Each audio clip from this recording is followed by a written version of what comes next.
Muthikiriria mwende wa Pacific Waves International Radio and Television ndakunyita ugeni hamaritwa njitagwo Keri wa Prestige Jamba itare makoro. Ririkana tumemerekagia emwe kwa emwe kuma uko Seattle Washington mwana wa America tugana ndere-ini cia Pacific Ocean mucie wa Ikeno na Miago Mama, a place of nourishment. Na Mswahili agwaga atiriri ni pahali palishe.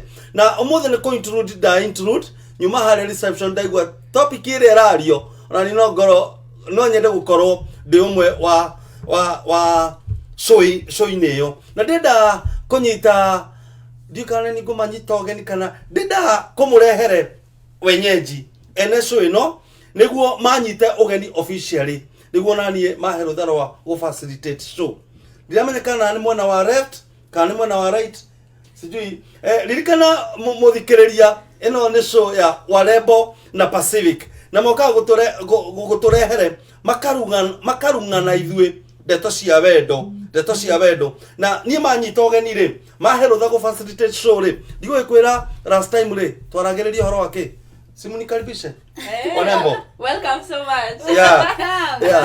Wewe makofi 2 na 3 hivi ya special guest wale. Karohani. Nakage. Karibu sana. Jamba teno. Jamba teno. Ngai ni mwega.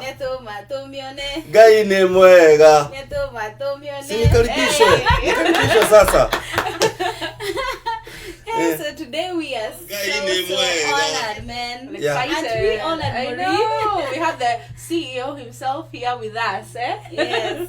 He's here to join us to talk about our remaining love languages. Right. So Leon anatu grill. He's going to ask us questions. He's going to discuss with us. Tell us about his experience with love. Yeah, and a few things he also learned last time. Yeah, we want to hear those. Exactly. Yes, we're so excited to be here. In fact, some of those things you taught us, mimi nilienda nikazifanya into practical. Hey, see, that's what. Zikazaa matunda. That's what we're talking about. Zikazaa matunda. That's good. Yeah, that last weekend nilipelekwa Hawaii. Hey. Nilikunywa kahawa ya Hawaii. Tunaanza kusikia testimony. This is Yeah. what we want to hear. This is what Yeah. we want to This is hear. what we are excited to hear. Thank you. Muthikiriria ni ndakenyitwo ugeni ni Warembo na ni ndirona ni muingirite kuingira na muthe ni tukurunga cia wendo Maureen Mwangi ni ndirakona mitambo-ine na ndukathiore na ndukanyeganyore mitambo yo ni tondu umuthi ni gukugia na mbiri na ngirikia tondu nie na nie ne ga squad ndaheo ri mutigo icina jeshikeni. Pacific Waves International Television, a TV close to your heart.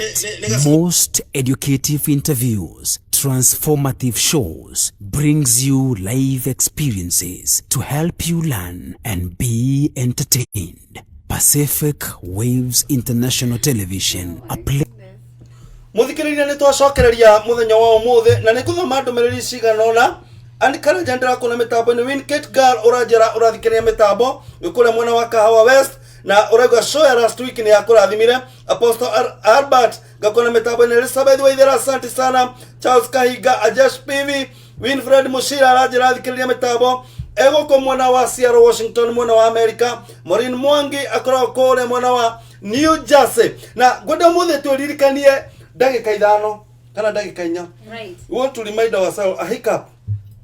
Yale mambo tulisoma last time. Muthikiriria show ya last week twathomaga horo wa riri rough languages. Na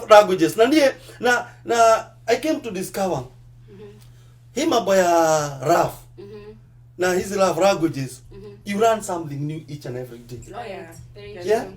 Hakuna mtu atasema ati mimi nimesoma ati nie nijue kwenda view ati nie gutiro ndo ndigaritie ona gutiro mundu ungiuga atiriri hakuna mtu anaweza sema bali nimefika because Right. Muthikiriria muthenya wa last time twathomithirie tukirwa atiriri na muikamba ng'ang'a ndirakuona kuma kure gwitu mangu gatukuyu twathomithirie rwa love languages na tukirwo ni 5 na makihutia 2. Maureen, last time what was the first rough language. So the first love language you covered is quality time. Hiyo ndo tulianza nayo last time, and Yeah. it was the essential of quality time is that the person who loves quality time is the person who craves time, wanataka ku spend time na wewe, but not just doing whatever, like mna spend like in the same room lakini tuko kwa phone zetu.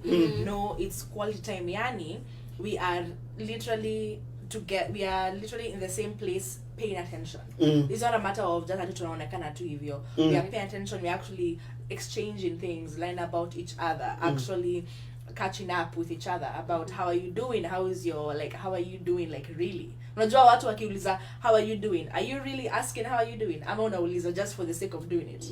You know, people don't actually ask for the sake of for actually wanting to know how you're doing.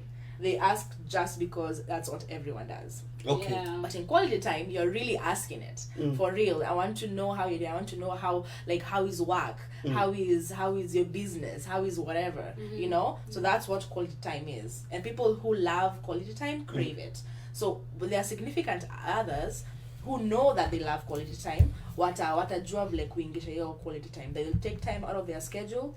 Spend real time. Go for a walk, go for like a little vacation somewhere, just with you and your significant other, or you and your friend, because it's not only for lovers. This love language is for everyone. It's for all relationships, lovers and friends, like anyone, family, anyone that you know that you're close to. Quality time inaingia hapo. You remind me of something. Story ilipeanwa ya mtoto alikuwa wazazi wakiingia wote wako kwa phone. Sasa mtoto akabia mom na daddy, I wish I'm a phone. Wazazi wakamuuliza why? Because you always spend your time on your phone. Sasa mtoto akiingia anaona mom ako kwa phone, daddy ako kwa phone. Na can we measure this quality time? Is it measurable? Measurable. Okay, niaje naweza sema niaje naweza claim unipeangi enough time? Au niseme unanipeanga enough time? Can we measure that quality time? Is it measurable? I don't think so. I think quality time it's not that lazima ukwe na you spend an amount of time with someone though. Or we can say if I'm in love with somebody, it may be parental love, whatever love it is, I must be intentional. I must be deliberate. Exactly. To give that time. Yeah, exactly. That one makes sense. It's quality. Also the consistency. The consistency of doing it, and especially if you're doing it for your wife and your children. First of all, I know we have other people that love us in a different way other than just our wives and our children and our husbands and that kind of setting. The intention, the consistency. Like for example, if your employer gives you 60 hours in a week, why would it be so hard for you to give your family 2 hours in a day, or let's say 2 hours in a week? If and especially in the American setting, we are always busy, there's a lot of things to do, we don't have the time. But if you can give your employer that, why not give your children the same? Your family is not asking for many hours, because there is that time utabaki nyumbani na watoto, you have to watch the kids. We're not talking about that. We're talking about time yenye you have specifically spared and you're saying, this one I'm hanging out with my family. And hanging out means intentionally giving them attention, because watu wa quality time, the other name for quality time is that attention. Like have attention, like the way you'd sit down and watch a nice movie, the same attention that you give to that movie of understanding it, listening to it, enjoying it, the same way enjoy them when you are spending time, because kuna mtu atakuja, like we were saying, they are there but they're using their phones. So also things to avoid is using the phone, being late. Kama umewaambia I'm gonna be with you tomorrow at 10, for example, it's your children, it has to be at 10, because also watu wa quality time, they get very offended when you're late on their dates, when you're late on spending time with them, or when you keep postponing. They get really offended, because that's their way of understanding time love with you. Yeah, exactly. Yeah. Niko na swali hapa. Na kuna mtu ameuliza swali na amepitia ya Kawaru. Hakuandika hapa. Oh, okay. Yeah, amenitumia kwa WhatsApp. Yeah, amenitumia kwa WhatsApp. Okay. Sasa is it that physical attention au can I give you my time on WhatsApp? Tupigiane WhatsApp. Am I giving you my time? Oh, must it be physical attention? I don't really, think so. because Yeah. like for example, for people who are in abroad, wako huku abroad, they have family at home. Yeah. We obviously love our parents, sindio? We love our sisters and brothers.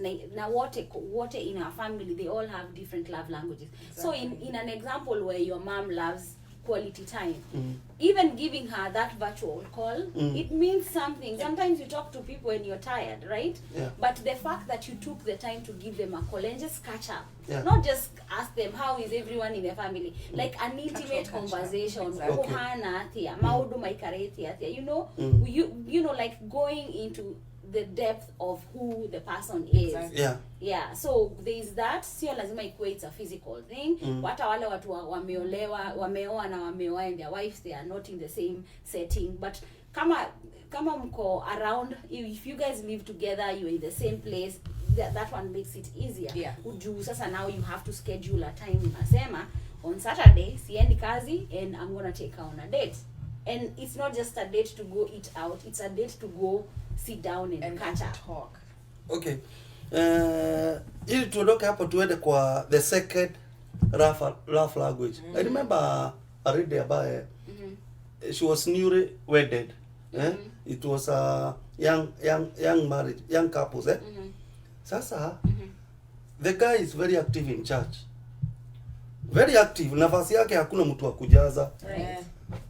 Na sasa bibi anaamuka tu hivi ati usiende church ati onyambore njuiri utinda ujigirire maguru, you want my time, can we negotiate? Sasa unaona sasa mtu kama huyu utaona mna complain simpei time, lakini sasa anataka mpaka wakati wa church she demands nisiende church tushinde naye hapo nikimobora njuiri, si unajua hiyo? Yeah. Sasa It au must ni be- mshuke nywele unajua zile lines Yeah. kutoanisha sasa. Yeah. Sijui inaitwaje? Mabora, Mabora jewelry. Yeah. Sasa mtu kama huyo na tutafanya nini? I think it's I'm thinking it's like ajaribu kuambia something. Like if anajua like I'm pretty sure she knows Au very kuna well kuna when wakati the ni church- mnyima anataka kulicover. labda nakwambia si feel kama una spend labda enough time, so can you please just take some time? I think it's like an unspoken. What do you think, Nyambura? I think it's an unspoken language. I think for me it could mean a lot of things. It could mean that this person is crying out for help, or it could also mean that they're being manipulative, or it could mean that they are jealous that you're spending a lot of time. Jukuna wala watu, we know people who spend a lot of time in church. Oh, yeah. We're not saying that you're not supposed to spend a lot of time in church, but at the same time, if the Bible says that as Christ loved the church, so should a man do the same to the wife. No ta imagine ati leo digathi kanitha ndidege kwa bora njuiri. Okay, yeah. So that's what I was gonna say. When you are coming up with ideas of how you can do your quality time to your spouse, it needs a lot of wisdom. And also the person who is wanting to be loved with quality time, they also need a lot of wisdom when they're asking and craving for these things, or they're asking these things from their persons.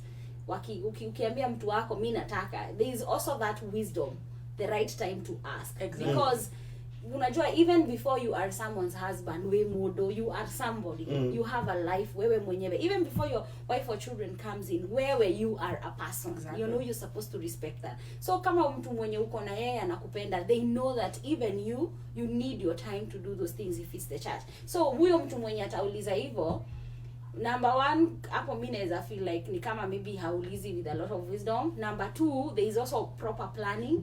You could ask them when the church is over, or we could do this on another. It doesn't have to be specifically on that day. It's not an emergency. That's why I was thinking it's like an unspoken Yeah. language, because anasema, It like, could and I mean a know lot very of well things. that you're going to church, you go to church on these Sundays, Yeah. and there's no one else who can do what you do, Yeah. and I will use at that time to ufanya nywele yake. So I'm like, either kama ni manipulative, or like they're literally crying out for your time. They're like, I need Yeah. you I need your time. Swali ya kwanza ya mwisho ili tuende kwa hiccup ya the second love language. Na Morini utatusomea messages kama tuko na some messages Yeah. zimeingia. Especially hapa America. The schedules are very tight. Right. In case I'm a husband or a wife, au niko na rafiki, should I set a time deliberately niseme this is my family's time, Yes. simu off, hakuna shift, hata nikitiwa shift, that's my time with my With your family. Yeah, ni vizuri watu wakuwe so intentional to set some time aside for their families and Yes. their loved Yeah. ones. You have to be intentional, especially in Yeah. America. Yeah, you have to. America is amazing. We love this country, but the things that happen in this country, it moves very fast. Yeah. Things move very fast. The schedules, the bills, like there's so much that calls Needs for to your be done. attention. Exactly. So you have to be very intentional. Lazima ukue unajua kujipanga. Sio ule mtu mwenye ati you're just random. You have to learn all those things if you also want to balance your marriage and or other relationships that you have and work. Muthikiriria ni mitambo ya kuendete mitambo ya Pacific Waves International Radio and Television, na umuthi ni tabarera ya iria turung'ang'acia maundu ma muturire, na ni warembo na Pacific, na ni ngetwo Kiarie wa President. Turenda tuigue tuthomero ndumiriri ciganona, then Nyambura will remind us our second love language about we tackled last week. Yeah. Samuel Richard, asante sana. Thank you so much for joining us. Gatetwa Musheru, thank you so much for coming in. I think there's someone who's talking about volume. Nancy Mudhoni is saying that we don't loud enough. She's asking for the volume to be turned up. Okay. James Cargo, thank you so much for joining us again. And Duta Mungai, thank you so much for joining. Thank you all. And by the way, guys, remember to share. Remember to share, because we want as many people as possible to come in and watch us and get the knowledge. So please share to your friends, share to anyone who you think would be who you think, and also not think would be interested. Share to everyone. Yes, share. I always tell them that sharing is Caring. Kuma Seattle, Washington, kinya Birmingham, Alabama, Arizona, kinya Jordan, Saudi Arabia, kinya Massachusetts, Kimede, kinya Hadege Gatodo, Nairobi, kinya Mombasa, Pacific Waves International Radio, Seattle, Washington, Naithwi #1. Nairobi, kinya Mombasa. Mutapone wa kuendete mutambo wa Pacific Waves International Radio and Television. Nyambura, what was the second language of love? We talked about words of affirmation. Okay. And we said that kuna wale watu, they feel loved when they get affirmed. Sa zile wanaambiwa maneno mazuri, they get really affirmed. They feel wanapendwa.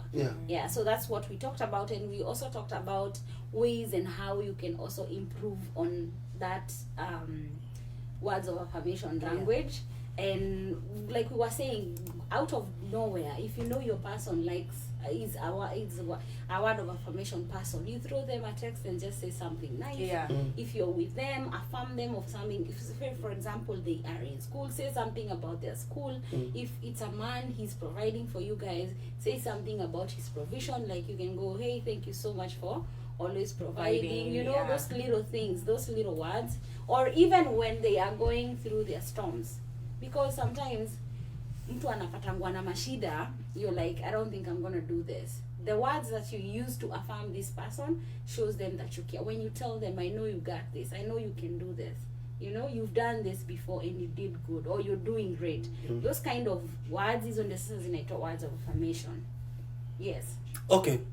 Muthikiriria no turathi na mbere. Now we want to hear the third language of love. Hey. Sijui itatoka from which side?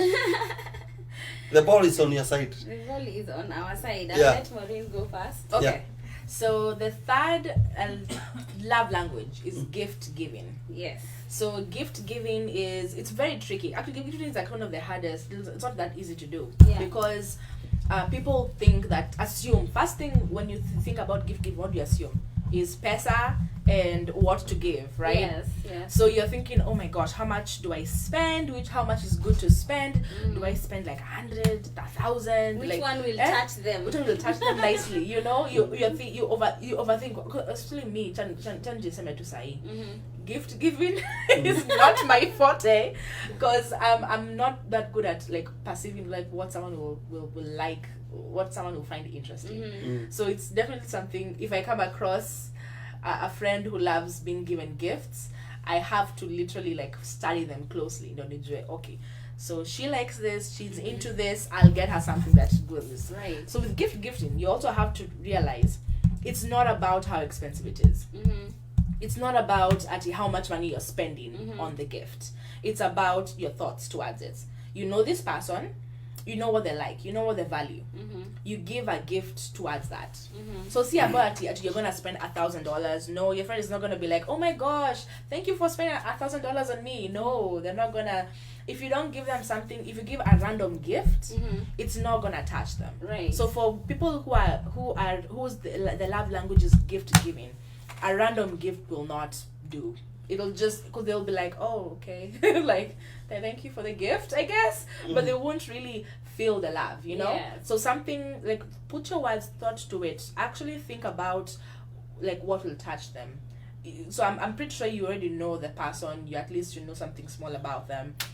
You know what will really, like, impact them. So that's what the heart of gift giving is. Okay, Maureen, let me ask Nyambura, based on our topic, love language. So does it mean if I give a gift, there's something that what I cannot speak with my mouth can be spoken when I give a gift?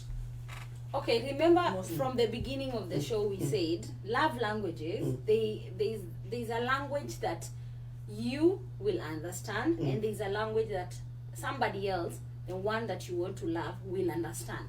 So the goal is to learn their love language and then they will learn your love language. Do not love people with your love language. And I gave a very good example and I said, come again, when you do not love people with your love language. And I gave a very simple example and I said, if you are Kamba and I am, say, Giriama, and I'm trying to talk to you in Giriama, would you understand me? No.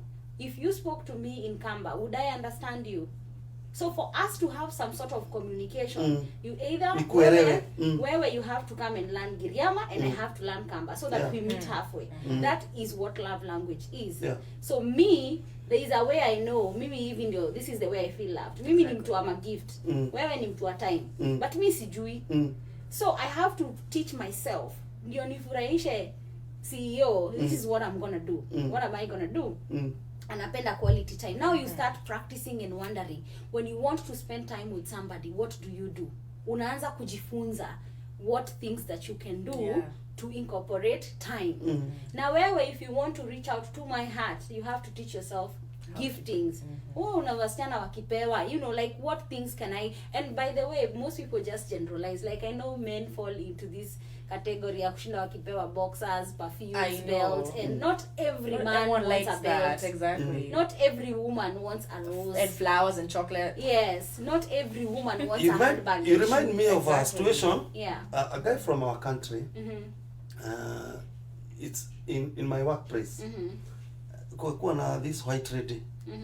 Wakakuwa kama chemistry na inafanya kazi.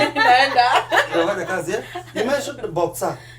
Now I don't know sasa boxer zao. Sasa boxer zao Sasa this guy presented a gift.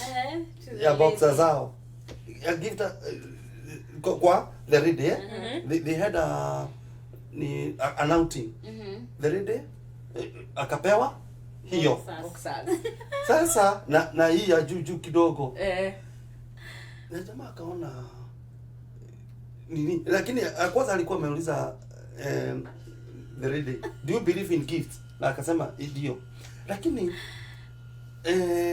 kacha yetu maybe ingekuwa appreciated, lakini this ready, white ready expected maybe a gift itakuwa like a card. Like a card, yes. Like a card. Niulize, does gifts have boundaries? Okay. Okay, I'm sorry to cut you short, but I'm getting where this question is headed. Now, if you are in an interracial relationship, you obviously know, for example, if two Kikuyus are dating, they still disagree because they come from different homes, different homes with different values, and they can speak the same language, but they come from the same culture. Yeah. Yet, they have to learn so much about each other to make this relationship work. So imagine of someone who comes from another Totally country different. altogether, Another another culture. race, another culture, another, yani huyo mtu, you do not have nothing in common. So Kabisa. if you're dating Kwanza- someone who is from, another nationality or another race or another what, you have to, lazima ujifunze to understand. Like one of the things I've noticed with watu wa hapa, I don't want to call them by their color, but watu wa hapa, one of the things that is that they are very give big on gifts. And if they give you a gift, me one time I was given a gift by one person that we were friends with. Alinipatia a gift, me I was like, okay, I was excited, and then I put the gift down, and then we started talking, and then she just looked at me very weirdly, and she could not even hold a Relate. conversation with me. You know what she asked me? Why are you not opening your gift? Me, I was like, was I supposed to open it? See, me I was thinking, hey, me utaenda unajificha na hapo, unafungua alafu unaona, hey, nililetewa hii, and like that wasn't something that I didn't grow Kwa up. nataka uone hiyo We gift were au trapped na in that ureact. setting. So Yeah. that time I was taught a very, very important lesson that with people from here, you have to open the gift when they are there, Yeah. and some of them even go to the extent of talking about the gift. Yeah, And exactly. even whoever is giving you the gift will also take the time to explain why they chose the gift for you. So these people, they think through. Maureen alisema, giftings is not the actual material that you're giving, it's the thought that counts. Yani ulikuwa umefikiria aje before ulete your gift. Imagine, like when people say, one of the things that used to excite my heart is when people say that God is thinking about me. Imagine the maker of the universe sitting somewhere like this and thinking about career. Thinking about career How prestige. important would you feel? Yeah. So imagine a human being sitting somewhere like this and thinking about Like, you, what do I get? and just walking into the store and thinking how good you will feel That's if they powerful. get you a shirt. Exactly. That is what gifting is. It's not the material, because and I feel like most of culture, watu wengi sisi tunafikirianga, when we think about the gift, we are very big on kufikiria it's a material relationship. It's not. For someone who is a quality time person, it's the thought that counts. Yeah. Na wale watu hawapendi giftings, wanakuanga zile za sasa hii ni ya nini, they can't They won't relate, get it. because it's not a language they understand. So you have to deeply think about it. And if you're dating, like I said, if you're dating from somebody from other race, you have a lot of learning to do. Okay. Yeah. And Maureen. be intentional again. Yes. Yeah. Continue. Sorry. Maureen, God says in the scriptures, in the Holy Scriptures, that God loves a cheerful giver. That's Yeah. what the scriptures says, eh? Yeah. Right. What attitude should I have when I'm presenting a gift or purposing to give a To gift? give a gift. Yeah. I think what you should consider is, first of all, yes, thoughts of the person is very important, definitely, and also just opening, don't close yourself, don't think at the inside the box that I have to get this person this thing. Also you yourself in your mind, because every person has a different way of perceiving someone else, Right. and different way of loving them, but this person loves gifts in particular. Yeah. So okay, so whatever I give them, as long as I have put my mind into it and I've thought about it, I know they're going to appreciate it. Yeah. Whatever it doesn't have to, even if it's $10, like you will bless someone so much. So have that attitude of I want to love on this person. I want to. This is how I know this is their love language. I want to love. I want to pour my love into them. Show them that I actually love them.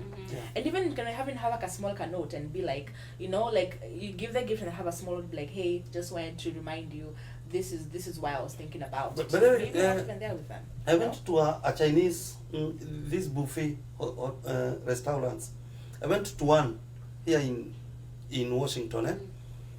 Na kuna kitu hunifutia kwenda kwa hiyo nini restaurant. Ukienda ukimaliza kukula, ukilipa, you are given ka kitu kamfuko hivi ka polythene kakona sweet na ka note that no ni kama ka biscuit. Ukipasua ndani unakuta ukikula unakuta ka note. Oh, the fortune cookie. Yeah. The fortune cookie. That one. Yes. Na sometimes inakutambilia that you see your day will be amazing. Yeah. So unaona huo ni mtu hata hakujui. Your relationship ni client and customer. And customer and the business person. Lakini an extra mile after the business anakupea kakitu unasoma unakuwa unaona hata wewe umeikumbuka na mimi nimeikumbuka. Muthikiririe turathi na mbere na kwaranĩria na warembo na Pacific na ndenda Morina tuthomere ndomereri 2-3 niguo tuthie for a break turehe biro 2 kana 3.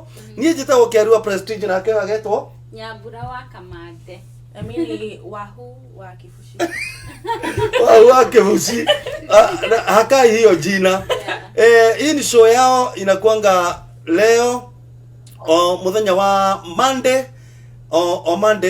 Monday na umuthi namakenjetire na tumemerekagia imwe kwa imwe kuma goko mwena wa Washington, United States of America, ndari-inĩ cia Pacific Ocean tukaga ne mucio wa ikeno na miago mama Pacific Waves International Radio and Television. Ndenda tuigue few messages iria mutumite na ngikoro mena kiuria no tuikirie na ni ugutuika wa kurathimo. Back to you, Maureen. Winey Ray, thank you so much for letting us know that tumefika. We are grateful to have you here. Yes. Nduta Mungai, thank you so much. Krishna Pada Ash. Hey, I like that name. Krishna sounds like Christian. Right? Krishna Pada Ash. Edith Kangara, thank you so much. Edith Kangara is a gospel musician from Thika Makongeni. Hiya. Hey, na salimia Mother Kangara. Akona sister ako pale Tabe House. Oh, Tabe House. Sijui kama alitoka. Najua unajua Thika. Reminding me of home. Welcome. Mwangi Manuthu, thank you Mwangi so much. Manuthu is a guy from Washington. Hi Mwangi. Yeah, he's afraid to Pacific. Yeah. Na anafanyanga kazi ya MC. Nishaimuona. One of the gospel artists launch. Yeah. Awesome. Yeah, I'm so okay. Jane Madenge, thank you so much. Tabi Mike, thank you so much for calling. We have a few more men. Are you seeing this? Yeah. I like it. I love how the men are coming. Jedaru, unajua Jedaru inafanya kazi. Thank you so much to all the men who are here today. God bless you. God bless you. You guys are going to love on people and you're going to change lives. Yes. Foi Ngugi, thank you so much. And Grace Favored Kim, thank you. Triza Mwirori and Peter Mwangi. Triza Mwirori is from UK. Oh, yeah. All the way from UK. Oh my all gosh, look UK. at us. We're already reaching the world, eh? Yeah. We're already spreading to the world. Yeah. We are going for a short break. Na tukirudi we are coming to our 4th love language. Na goko ne mucio wa ikeno na miago mama Pacific Waves International Radio and Television yigeto Kiarua Prestige. Yes. Maureen? Yeah. And Nyambura. Pacific Waves International Television, a TV close to your heart. Most educative interviews, transformative shows, brings you live experiences to help you learn and be entertained. Pacific Waves International Television, a place of nourishment. Mitambo ni ya Pacific Waves International Radio and Television, a place of nourishment. Menyugi na nenda cia Ruraya tukimemerekia imwe kwa imwe kuma goko Seattle, United States of America. Ni geto Kiarua Prestige. Ya bro wa kamande. Wahu wa kifushi. Leo I'm sandwiched between Warebo na Pacific. Yes. Muthe na ndigerea raji kari gani kawage thaka ni njita okerwa Prestige na turenda guthie. We are talking about love languages na muthikiri no nyende gukuririkania atire kimia githiru twariri horo wa quality time, kuheana mahinda maiganu kuri uria wendete. Umuthe words of affirmation sijui kama words of affirmation tunaweza sema reassurance. Yeah. Actually Reassuring. Yeah. Like I just want to be reassured that I still love you. It's Exactly. Yeah. Things like that, like I love you. Or Yeah. things like I know that you're going through this, but I know you're strong enough to go through it. Like if you know they're going through a bad time, Yeah. or just things like you're an amazing father, something like that. Like something like we don't go like just something. And in fact I want to take this moment niwape kila mtu 10 seconds. You reassure to somebody unampenda. Maybe kuna mtu hapa mamake ana watch show au dadi yake au brother yake. Yeah, you can assure to 2 or 3 people that you love them. Yeah. Na kwanza mmesema ati tumaneno, kuna tumaneno unafaa kutumia. Nini? Maureen, let's assume your mom is listening this show. Can you reaffirm to her that you love her? Wacha nisikie ile maneno. Like ajigo sigo ile agedhuranira njega. Let's assume your mom is listening the show. Hebu tusikie ni maneno gani unaweza mwambia. Mom, if you're watching, I love you so much. I love that you've always been there for me, that you're always continuing to guide me and lead me to the way that you know I'm supposed to go, and always believing in me. My mom always tells me that when I draw one day, you're gonna make it out there, you're gonna become some big executive somewhere. And I'm like, oh, thank you, Mom. I get it. So I just love that she's always there to just, you know, encourage me and mwambia, you got this, enda mbele, continue in the way. So Mom, thank you so much. Amekuwa akikwambia siku moja unaweza utakuwa an executive somewhere, na unajua sasa you are sitting next to a CEO. A CEO. Sasa unaona hiyo dream hiyo nini matakiwa ya mamako. Unajua when you work with 5 millionaires, chances are very high that you will be the sixth. Oh yeah. So you might be the second CEO. Oh yeah. In Seattle. Nyambura, tell you somebody that hata kama hayuko kwa mitambo, that those words you'd like to affirm to him or her. I think I know one thing for sure I know is that my friend Catherine is listening, who was here last time. Okay. I want to tell her that you know, you are very important to me. Yeah. And I thank God that we finally united again. Yeah. Because I'd known her from home, and now we have united here. That is very, you're very important to me in that perspective, and I honestly enjoy our company. Yeah. And every other person who's listening to me, the ones that I do not even know they're watching now, just know that I love you and I care for you. Hey. Hata mimi, my dad Prestige from Mangu Gatukuyu. Hata kama unisikizi, wacha niwaambie, no washiarire jamba. Uliza shujaa. Now, about that language about tumeanzia leo ni gift giving. Yes. Let's go for the fourth one. Yeah. So Yeah. our fourth love language today is called acts of service. So when you think about acts of service, let's think about alleviating someone's burden. You know, they have responsibilities of things that they need to do.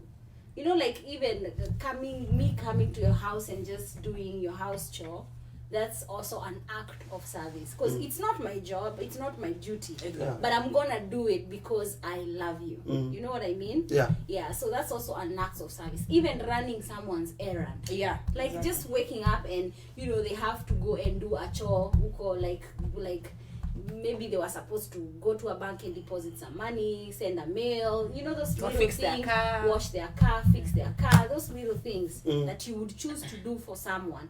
Ni kazi yake, but you choose to take it up and do it for them. That one is called an act of service. Yeah. Yeah, and the best way to communicate is to own it and say that I will help you do this and that. Say, for example, I can tell you, I'm going to help you wash the car today. Yeah, that is an act of service. Maureen, lazima tutendee that act of service. Lazima tutendee wale tunajua. Can we do it to the community? Yes, Yeah. you can. How can we do it to the community? By doing just the same, like the acts of service is literally giving yourself, like putting yourself in a service position. You're the one doing that thing to alleviate someone's burden, to show them that you care. So in the community, if you're talking about like the whole community, it will be something like, let's say you're having like a harambe or something. You'd be the one there helping with the food or helping with you'd be calling out the money, who's giving what money, thanking everyone for coming. Yeah. Those little acts of service. For the person, for the family who is related to that harambe or someone, they will feel that You and care for you them. came, because you give it time, you came, you actually like helped in a big way. And people will always remember you for those kind of things. Right. Like they'll be like, anyway, this time she came and she really just helped us. Yeah. And tukumuliza, like it's not about being asked. You go yourself and you're like, I'm going to give myself to do this. Yeah. And it does bless so many Yeah. people out there. Yeah. When I do that with the strings attached, nafanya hivyo lakini ni kama It's not kuna an act of kitu. love. Okay. Yeah, it's not an act of love. Does it fall in this category? Remember, okay, kuna people can be sneaky. They can, we've seen people who will even lie to you. They love you, they care for you. Come on, the words of affirmation. That one is misused so many times. Exactly. People tell things can they say do not feel. They They will even tell you, you're beautiful, you're the only thing I have. Yeah. In fact, I'm leaving my wife for you. Those kind of shady things, but which are not true. All of these love languages, people abuse them sometimes because kuna mtu atakuja tu anajifanya, they know they want you. Say they're hitting on you, they know they want you, they will use that temporarily just to make sure that they gain whatever they want from you. Yeah, people abuse these kind of things, but now we are talking about someone who is genuinely doing it out of their heart. Okay. And it will show. It will show. Interrupt, but it will show. Like It will if be you do some something fruit. fake, it won't last because then you won't have the you won't be able to back up what you're saying. And it'll always come out and people will know, like to like is not very sincere in what they're doing. You can tell You can immediately. tell. You can tell. You'll be like, especially I know people who have that tendency of wanakuja wanajipresent with some other things like that, acts of service. Wanakuja wanajifanya ati anakupenda, but it's a temporary thing because they want to gain something else. Then they go somewhere and they talk about it. Exactly. Oh, unajua mimi nilifanyia Maureen hivi na hivi na hivi. Unajua nilifanyia, I did this and that. Kujigamba. Because when you love someone from your heart, you do not even boast about what you did for them because you are not expecting anything in return. There were no strings attached. Love, if you look at the definition of love, it's in James 5. Is it James 5? First Corinthians. The love is patient, love is kind of manigani. Yeah, it boasts, it does not. First Corinthians 13. That description, basically, it's just giving without expecting nothing to come your way. I remember my church, my home church back in Kenya. Tunajitolea, tunasema this Sunday tutafagia mtaa na tutapanda miti. Right. Then we commit ourselves watering those trees. Now you're giving back to the community. Exactly. Can that fall into this category? That is an act of service That's to an act the of service. community. Exactly. Yeah. So it doesn't have to be also someone physically only one person. You can be serving a lot of people at the same time. That's still an act of love. Even in church, people who serve in church, that is an act of love. Yeah. If you're honestly serving that you can make the house of God comfortable for other people when they come, you are giving yourself for love. You're giving them love. Yeah, you're definitely unless you're not doing them, you're doing it so that others can see. Exactly. And that will always, because you won't be able to hold on. Show. If you're doing something just to be seen, utachoka. Like you'll be like, sana nafanya, and you start getting resentful. Alafu consistency utaudhika. itapotea. Exactly. So Yeah. you people will see through it. Like you will not last. Because in acts of all this love languages, like Nyambura said, you have to be consistent. You have to do it like again and again, because you're showing love. You don't only show love once and then you're like, okay, now I've shown love. Okay, bye-bye. Yeah. Not forever. I'm not showing. You have to continually do it until that love keeps recurring and living on in people's minds. And also their love jar can continue feeling. Exactly. Because when the love jar is empty, people feel like you don't love them. And Nyambura, do you think people do that? Do we have people in our society, in our communities, that are good in acts of service? Oh, we have like our mothers. Yeah. Look at your mom. She used to wake up in the morning and cook you guys tea. We have mothers who just wake up and Hiyo go ni jukumu drinking. yake. No, it is their Zaliniza. No, it is their responsibility, but it is an act of love. Because Yeah. think about it this way. Kuna watu waliza, they threw away their children. Wengine wanawachia wazazi wao watoto ile like not okay, I'm sorry to say that. Kuna mtu amewacha not because they want to. Let's talk about the ones that just dumped their kids to their shoshos. Where and then you took shosho yenyu mkaange huko, like that's your shosho's ama wale wenye they left their children, now they live in orphanages and stuff like that. Your mom owning everything about you. Mimi, for me, that the whole thing what our mothers used to do is an act of love. Even now when your mother calls you, she'll be like nioreire, she wants to know, and you're still an adult. That is So an act of love. It's not their responsibility. They can choose to walk away. They can but choose they to choose to stay. But and then do things. watakutana na sheria. Like, no, katutari na see we have fathers who just give birth and go. Na tuena mudhuri wikaraga musi yako ha mwana wake nafi. When the mom is not around, they're like, why not change my child? Why not take my child to a park to Are play? those men still exist? Yes, and especially here in America. They were there long time ago. But one of the things I want to applaud, wanaume wote when wanaishi hapa in America, and wanakaanga nyumbani when they're not on shift and raise their children. Manze, kudos to you guys. Kudos, because here masculinity has been demystified. Exactly. People have been forced to step in as moms as well, and ni wanaume. I applaud all those men, because those are not things we used to see at home. Ati mwanaume anabaki home akiosha vyombo ama akipika, but in this country they are doing it. I know they are forced that to one do I would it, disagree but with some you. of them are also doing it because We of used to the do that in Kenya. You see, it's my child. Mtoto wangu sitamfanya hivyo kwa sababu niko America. Ni mtoto wangu. You're a different person, because you're a different species. Let's talk about. Can you tell me of a story of where uliwaiona babako akipika? Did you ever see your dad in the kitchen? Of course, according to the Kikuyu tradition, it's not a thing that a man should do. So, but here in America, men cook, men do dishes. Mimi from the word go, mimi kutoka kitambo. Hata leo, hata jana nilifanya hivyo, hata leo nitafanya hivyo.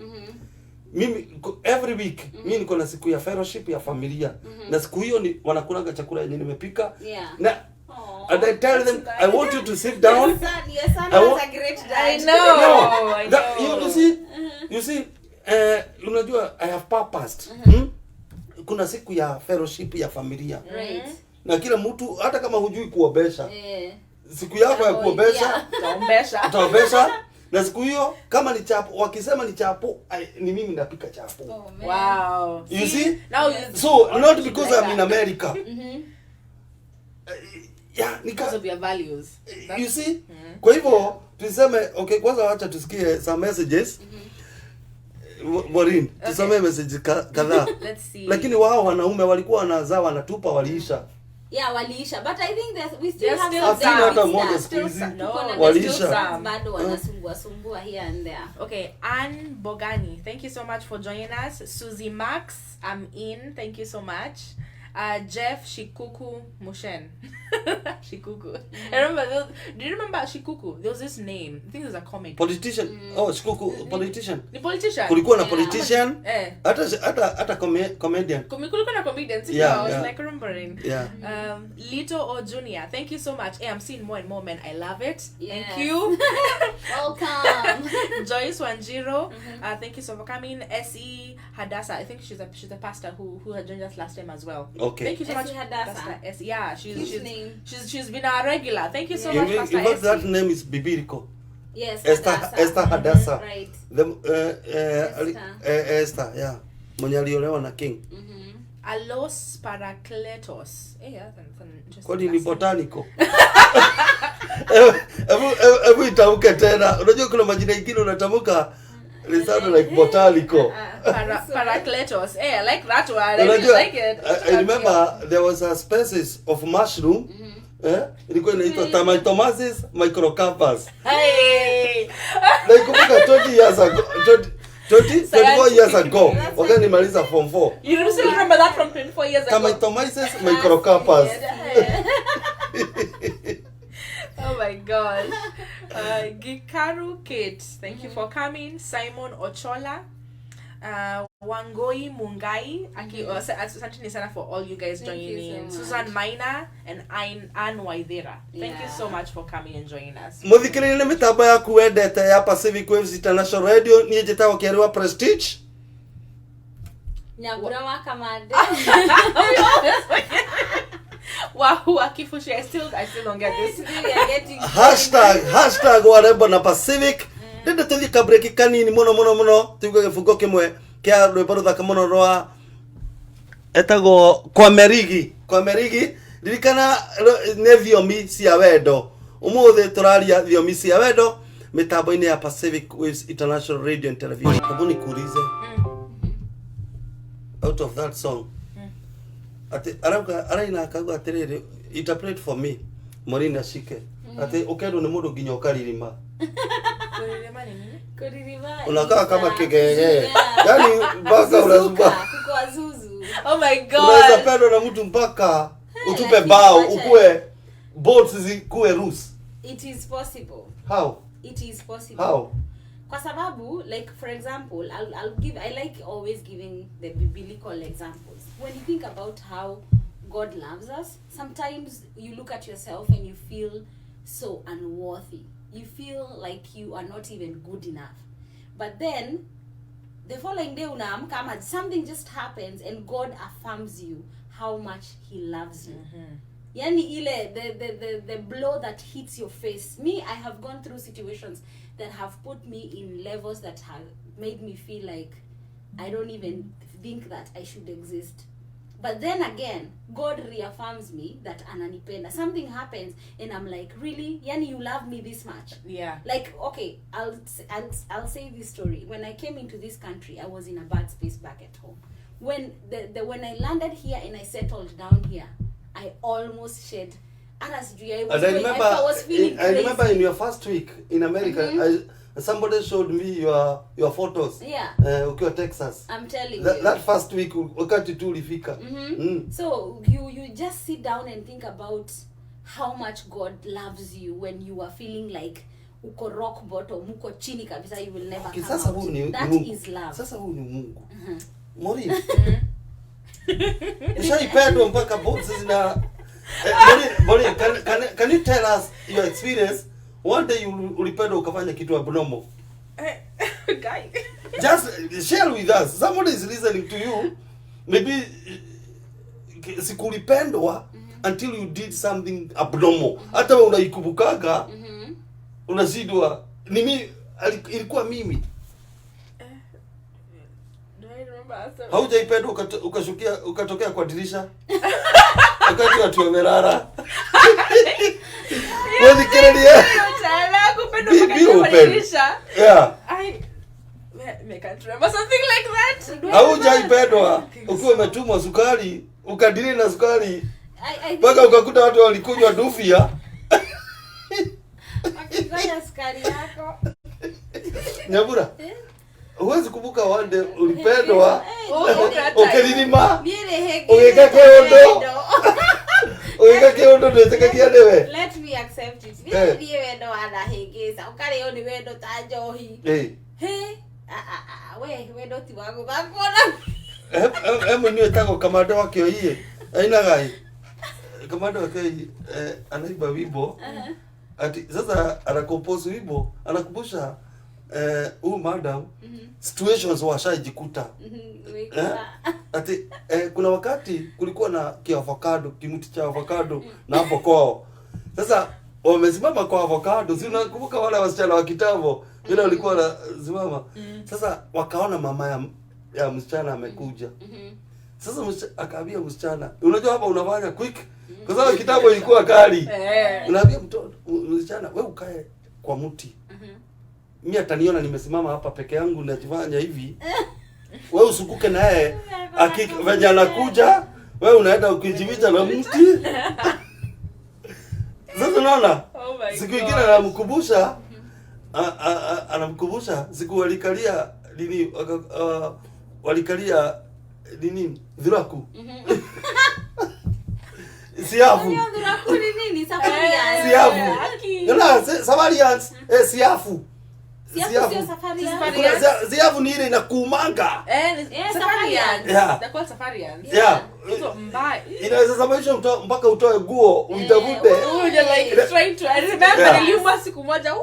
Lakini Morini hapo umetupeleka hivi. Kwa nini? Yaani kutuambia ati hujaipendwa ukafanya kitu abnormal. Umekumbuka? I no. Hujaitokea kwa dirisha. Wakati watu wamelala. Unangoja walale utokee kwa dirisha. Kwa dirisha. Muthikiriria turathi na mbere na kurunga cia wendo na Frangojes. Andino ta hedo miriri ingeyoka but kuna jamaa anaitwa Simon Gata hapo. Anakuwa hapa Seattle, Washington. Hawana maswali leo. They don't have Hawana questions. Ni kama wanafuru tu. Loud and clear here in Kondele. Kondele. Kondele. I don't know where Kondele went. Kondele is in Opaklo Kisumu. Kisumu ya Western. Lakini Yeah, Western Kenya. Oh wait, so is Simon in Kondele? Simon Gata is here. Amesema akoge. Loud and clear here in Kondele. So Ni chocha. Hiyo ni chocha. Chocha, okay. Hiyo ni si jana tulikuwa na yeye. Na hapo jana tumekunywa kahawa na yeye. Starbucks. Yes, it's Kondele is like Starbucks. Gora yake ile mwili. Starbucks. Jana tumekunywa kahawa na Simon Gata. okay. Starbucks. Na hakuwa na ya ticket. Hakuwa amelipa ya ticket ya Kondele. Did to the I want us to go to the fourth language of love. So we are gonna talk about our last love language. Hey. This is where I think every man will relate with. Physical touch. And people become uncomfortable again. Physical touch, sio anafinya makai. Easy. Kuguza tu. I think this is it's a non-verbal communication. So all these other languages, most of them were involving kuongea na mdomo. Yeah. So this one is a non-verbal communication. It's a communication when you're communicating that you love somebody or you're wanting to love them through non-verbal communications. Because when you're just walking somewhere and someone just holds your hand like this, what that does such an act tell you? Exactly. It says a magnitude of words. By the way, actions, what wanasemanga, actions speak louder than words. So actions are the body languages, the physical touch. You know. It was like. Na mtu najua kwa mitambo. Anatusikiza. Sasa alikuwa na boyfriend wake. Na the boyfriend complained of you don't touch me, you're not touching me. And then they could not understand the guy. Wow. You see? Anataka tu aguzwe, haguzwi paka analalamika. Yeah. You see? It's a classic case of not understanding each other. Yeah. Sasa unaona it's something that you can unatamani sometimes you unaitamani and you don't get it. Yeah. Lakini sasa wakati mention about men. Somebody told us somewhere in a kwa seminar ya youth that men are created to see, women are created for tender touch. Is touching only to women or to everybody? No, it's to everyone. Okay, I think. more love. This love language is different. I just use an example and say that most men are physical touch. Wengi wao wanakuanga physical touch, but not all of them are physical touch. Even the women, not all of them are physical touch, and not all of them are not physical touch. So kuna wale wanawake, they just love, they're very touchy. They love hugs, they love to be touched, they love to be kissed, they love cuddling. We just sit on the couch, hold each other, watch a movie. We go somewhere in public, I pat your back, those kind of things. The people who love those. When we're talking about physical touch, I know sex is included, but we're not only talking about sex. Yeah. Because even we hata wale wenye love language au sio easy other love languages, they still want to have sex. But I'm saying specifically we're talking about the things that we do even when we are not in the bed. Yeah. Me personally, mimi wacha ni share my experience. Me, I don't like a man. Tukiongea ananiguza. Hata na kaaga kubali. Unaona? Hata ile unajua kuna wale hata hawajui anakuuza. Oh my goodness. Unaona? Kuna mwanaume ni mwanaume. I better be touched by a woman. Lakini sasa a man hautaki mwanaume mkipiga story sitaki hiyo ati tunaongea ananiguza. Ukiongea ananiguza. Me, I interpret it. I think that one is tied to something else. That one is tied to some other values that you have.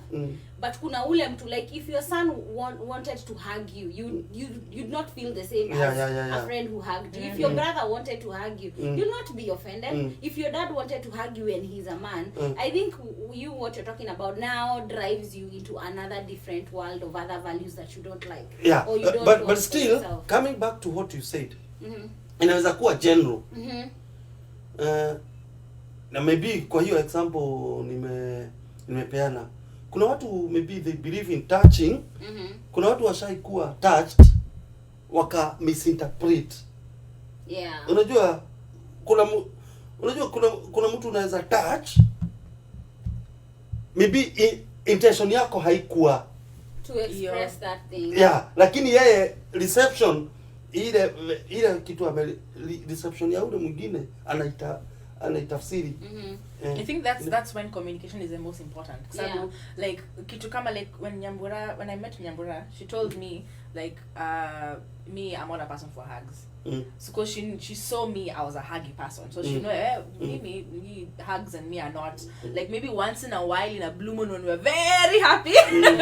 But every time we meet at tunani hug, no, I don't do that. So me, I was like, okay, thank you for letting me know, because now I'm not at it. Every time I see her, I'm like, oh Nyambura, come let's hug. Kama hangi Nyambia, she would be literally so uncomfortable every time. And hana like like kunyambia we Maureen, maybe I'm not into this hugging thing. If she didn't have the knowledge to tell me, like me, I'm not a huggy person, I wouldn't have known. And me in my hugginess, nenda hug. So I would have made her uncomfortable. So in this kind of cases where like unasema sometimes anakushika na and you're not really comfortable with it, like communication is key. Mwambie kwa uzuri, mwambie like, hey, mimi enyewe this type of touches I'm not very comfortable with. Alafu you also know what they're comfortable with. So let's say if I know that you don't like being touched, but you like spending time with me. So I will gear my head towards spending time with you rather than physical touch, because I know that you don't care about physical touch, but if I spend time with you and really get to know you, that's what you like. Actually, so, kuna watu they get offended when they're touched. Exactly. And I'm not ashamed to say that. Personally, Mimi, I do not like when someone breaks this personal space. I do not touch people. And I will never extend my hand and touch you or extend my I even whether you're a woman or a man, I don't do that. You hug phobia. Everything touch phobia. Not see touch phobia. I don't. If I'm in a relationship with you, I'll try to improve on touch. But it's not something that I do naturally. Exactly. Sitaka hivi naturally uone ati. Unajua kuna wasichana naona hata wakiongea wanafanyana, wanalaliana, mimi those kind of things. scare me. So for someone who is like Maureen, her love language is yeye anapenda kuhug. Sindio? So if she comes to me wanting me to hug her, or she's touching me and I'm getting offended and I'm not telling her, sasa yeye she'll start feeling like I don't love her. Like, why did mbona Nyambura hapendi kuniguza, you know? Why doesn't, if I nikimlalia ama nikimkaribia, or if when we sit too close she's always moving, mtu anaweza anza kujiquestion, do yeye hiyo ndio love language yake? And for me, I'm thinking, what is wrong with you? By the way, watu wanapenda touch, mahana kaigege. I'm sorry to say that. Mahana kaigege. I'm telling you, that love language can even make you look creepy. Watu wanapenda kuguza. Me, I have sat with someone who touch me mpaka I'm like, I want to go. I want to shut me, I cannot sit here. I'm going crazy. Kuna watu, by the way, kwanza wale watu, they are so big on kushika watu, you know, like you're sitting on the couch, they're just touching you. Just kind of, now they don't even realize. Now here, it's a natural thing we know, for them. Sometimes, do you have a message you can read? Yeah. Okay, 2 messages. Bobby Kamau Gwara has said hi to Nyambu. Hi, Bobby. And then Simon Gata, I think he had a question, but hajaandika question yake. Amesema hi to those beautiful ladies. Thank you. I have a question out of camera kwa sauti ndogo. Okay. So Simon, please dive into the inbox. Yeah, tell me what you need. Inbox and ask a question. Tell us. Yeah. What was my Kikuyu.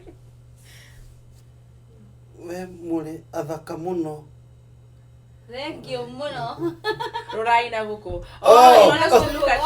Nyinyi ni warembo sana, muangalie mbele. Esi Hadasa, still following, and I must confess I'm learning. Oh my gosh, Okay. I'm feeling so good. Wacheni tufanye hivi, unataka kushaba tusabe. Wacheni let's share our testimony, our personal experiences, Na mimi nitaanza na mimi. Mimi mwanaume akiniguza mimi nafikiria ni homosexual person. Nilipoza stakangi. Mwanaume mimi tuoge, ukinisalimia hivyo ukiwa mwanaume, full stop. Gone. Yeah, hiyo ni nini? Missing in action, that's your value. Yeah, lakini kiguza na mwanamke hata usikizi inaweza kuja na nilale kabisa. So does that mean hata ukiguzwa na mwanamke rafiki yako, you don't get offended? Come again? Hata mwanamke, you know, like there are women who you have a relationship that's purely platonic, and you have a relationship with a woman who that you are dating or mko na yeye. Unajua sasa mwanamke mwenye na date hana mipaka. Sina mipaka na yeye. Lakini ni wapi ananiguzia? Lakini sasa kuna ule mwanaume mnaongea na yeye, ananiguza mimi personally. Mwanaume aniguze. Mimi nafikiria huo ni homosexual. Hivyo ndivyo nimekuwa nikijua. Yeah. Is it kuguza ile like as a casual? Whichever kama ni after greetings. Usiniguze tena. You see? Okay. Unajua kuna mtu akiexpress kitu. Unaona mtu akiexpress kitu, mpaka akiexpress kiroli, anataka Audio, wewe unasema kageibire jigalu. Geibire jigalu ya modurume. Sasa usipitisha hapo. Now, that's me. That's how I perceive. Hivyo ndivyo naona mwanaume akiongea akiniguza. Yeah. Naona kama anaanza ku manifest attributes za hiyo sasa homosexual yeah. Person kuniguza. Okay, tukuja kwa nyinyi wawili. Kama kuna watu naweza confess ni marafiki. Ni Maureen na Nyambura. Lakini mmoja hataki mambo ya hug. Mmoja anapenda hug. How have you coped? Although sasa umesema mliongea na ukajua you understand your friend. Yeah. Au kagi na Nyambura sometimes una miss. I wish sahi tukiachana nikempea kihaga au tukiwa in the middle of a conversation. No, only the first times is when I was like, hey, Nyambura nini baya. Like the first when we were still like new in friendship, that's when I was asking myself like nini baya, like what's happened. Until she told me, that's when I knew, oh, that makes sense, you know. But now, no, not really. I don't really feel ati ni kitu na crave because it's not it's not my first love language. Yeah. Physical touch is not my first. I love hugging, but it's not my first love language. And So I don't know feel this like is where they will say that we should apply what we're teaching. Yes, I am not a fan of those things, but to be honest, me, I'm the type that I can stay for years without hugging nobody. Yes. Yes, but I have had to learn. We hug. yeah. We hug. Once in a while she'll be like, We "Boy, you learn hug. to Once in a hug." while, I will tell her, come here. I will give So her a hug. wakati nitasisimuka Yeah. nikutane na I've been nyinyi, practicing. so wakati nitakutana na nyinyi nisisimuke, Uh-huh. I can hug one, huyo mwingine nifanye handshake. I don't even I think I find myself just stretching my arm or stretching a fist. Okay. Yeah. I'll be like, Sasa, Yeah. you know, like I stay away from people. Like Yeah. I build that a space where Personal space. Yeah. Yeah. Me, to be honest, because I don't know what is wrong with why I don't like touch, but hata kuna venye tunaweza kuwa so close, I start getting anxiety. Like I'm feeling like, oh my god. Oh my god. Too This close. person is It's too too close. Too close. Yes. Lakini see, I mean, I don't know. We are made differently. Yeah. So I was gonna comment about you feeling like a man who is the same sex, a person who is the same sex as you touching you, it makes you feel some type of way. Yeah. What you are talking about. So I think it's not always true that wale wanaume wanapenda kushika watu that they are of that other route. You know what I mean? So see, it's not always true that they are whatever they are, whatever you're thinking, that it's not always true. I'm telling you, there are men who their love language is touch, and they are not ashamed of expressing. They don't even realize. Yeah. A very perfect example. When we're talking about that, this is who you are. Because the values and the features and everything about this river is Rothiana guku. Mundu uyu wendete kuhutania ri. Ti kwendaga kuhutania. Ndaikara uguo kehutie kiari thuri. Ndaikara uguo. It just comes naturally. And imagine andamenya kania kuhutiri. Ono ngimwe ati we na ni ujirire guoko egukuria ri. Exactly. You know? Then they don't have that. Kuna mambo ingine ikitendeka, it sounds cruel, ni funny. Mwanaume akiguzaguza. It's not funny. That's because that is a society. That's a society thing. Yeah, because society has said that men shouldn't touch each other. Like, women stereotype. Men even some guys. I met some guys who said they can't even hug another guy.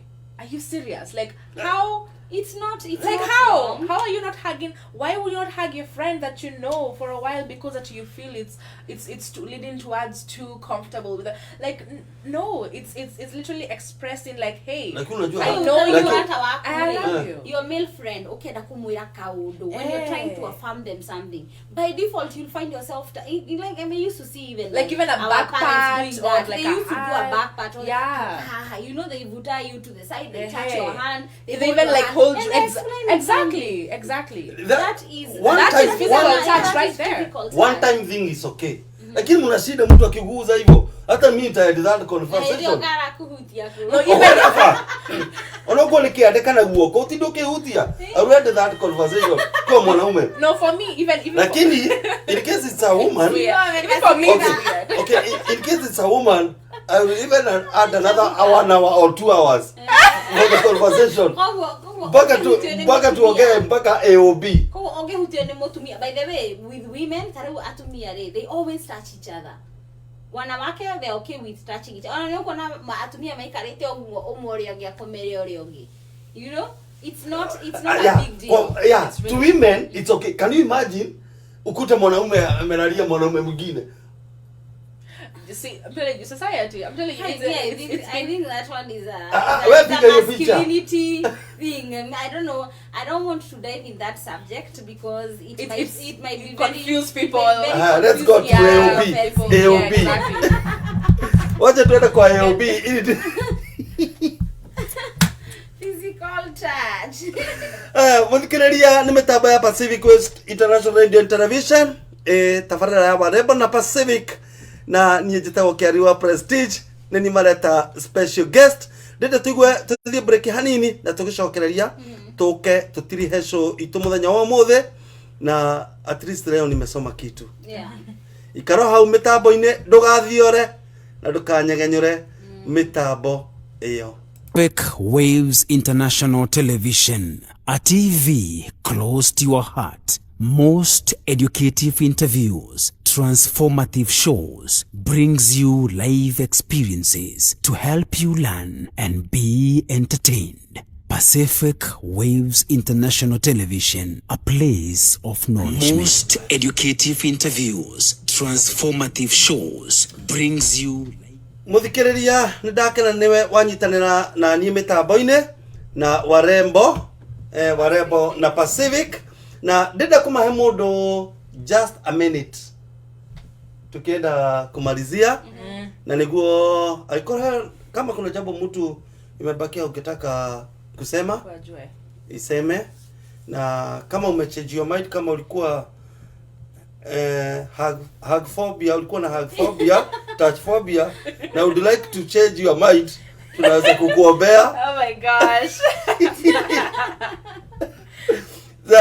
Sasa I want to give each a minute. Tuanzie na Mbura. Oh wow, what am I gonna say? I think I'm just gonna say, if you want to improve your relationship, don't give up. Marriage works, but it only works if you put the effort and the time to make it work. Remember, life is about growth. Even salvation is about growth. Love is about everything in this world. It's about growth. I don't think Mungu alituumba so that we can stagnate.